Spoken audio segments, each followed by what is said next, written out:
கர்த்தர் ஒருவேளை உங்க மனசை ரொம்ப கஷ்டப்படுத்தி, நீ மற்றவங்கள மாதிரி உங்ககிட்ட ஒண்ணுமே இல்லை, நீ வாழ முடியாது, மற்றவங்கள மாதிரி உன்கிட்ட என்ன இருக்குது, ஒண்ணுமே செய்ய முடியாது, நீ எத்தனை வருஷம் ஓடுவ, நீ எத்தனை மாசம் இதை வச்சு ஓடுவ அப்படின்ற ஒரு நெகட்டிவான ஒரு எண்ணத்தை உங்க மனசுக்குள்ள விதைச்சிட்டே இருக்கலாம். ஆனா கர்த்தர் என்ன சொல்றார், நீ அதெல்லாம் ஒன்னையும் பார்க்காத.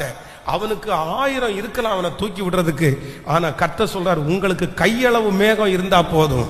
கர்த்தர் வாக்கு கொடுப்பாரானால் கையளவு மேகம் பார்த்தால் போதும், பெருமழையின் இரைச்சல் தேடி வரும், பெரு வெள்ளம் தேடி வரும்.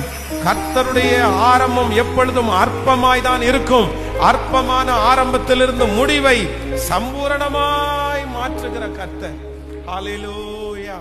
கைகளை எல்லாரும் உயர்த்தி சொல்லுங்க, என்னுடைய ஆண்டவரே, என்னுடைய அந்த கொஞ்சத்தை கர்த்தர் ஆசீர்வதிக்கிறதற்கு எங்க வீடு எனக்கு கொஞ்சம் வருமானம் தான் ஆண்டவரே இருக்குது, அதை பிளஸ் பண்ணுங்க ஆண்டவரே. சொல்லுங்க எல்லாரும், என்கிட்ட கொஞ்சம் திறமை தான் இருக்குது, அதை கர்த்தர் ஆண்டவரே ஆசீர்வதிங்க ஆண்டவரே. சத்தத்தை உயர்த்தி, ஆண்டவரே இதுல ஒரு பெருக்கத்தை கொடுங்க, இதுல ஒரு வளர்ச்சியை கொடுங்க ஆண்டவரே, இதுல ஒரு ஆண்டவரே ஒரு உயர்வை இதுல கொடுங்க ஆண்டவரே. கேளுங்க கேளுங்க, நான் உங்க சமூகத்துல அதை வைக்கிறேன், உங்க கையில